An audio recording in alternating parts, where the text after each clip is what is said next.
For me, the sense of theatre seems to grow every year in Milan. It becomes very much a part of the culture of Design Week, the way things are presented, the narrative that is wrapped around them. Are you finding that? I'm finding that design more and more is starting to really straddle that art world a little bit. Yes, there are pieces in that space, but it's much more about the emotion that they're creating. You remember the feeling more than anything else. We wanted to take this split motif, which obviously is the kind of fundamental design kind of factor in the tables, and kind of explode it into the room. I'm very excited to meet you because I was actually here 2 years ago on this very spot.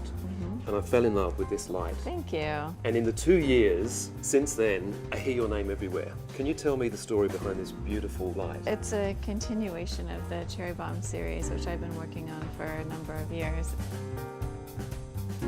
Philippe, I love the idea of a modular marble range. You have a base module that's on a wall, and then you have very simple elements that come and slide onto it. And this can be placed anywhere you want, as well as a series of shelves that can be applied and moved around to suit whatever your needs are. This pattern I particularly love. Now, this reminds me of Keith Haring, the artist. You've got to cry. Because, look, it's actually inspired by a few things. This was the last design that we did, and I wanted to do something uniquely Australian, because I was like an Australian, you know, doing something in Italy. So we actually looked at the brain coral from the Great Barrier Reef.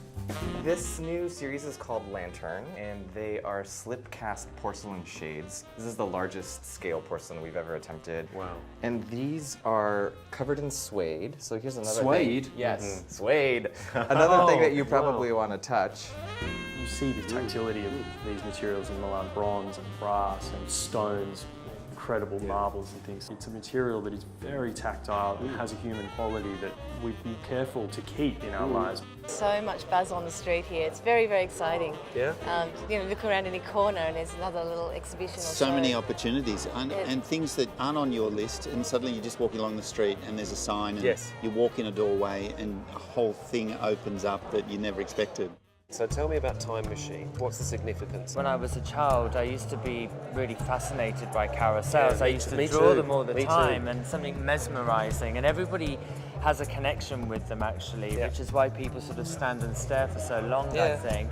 But also, it kind of represents the life cycle that I've been on as a designer and the journey constantly moving around.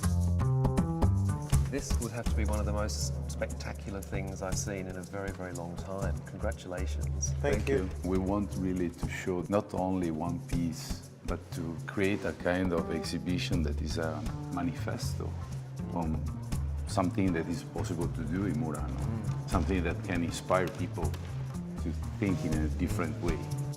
It's such an amazing, savvy, international design audience. So I think, you know, it's the first place we show anything, and there's that moment where you feel really vulnerable and you wonder if, you know, if what you're doing is good and if people are going to like it, and sort of it's the first few days here that sort of set the tone for how we feel about the work generally moving forward. So it's really lovely to see people from around the world come here and sort of respond to what we've been doing silently in our studio for, you know, a year.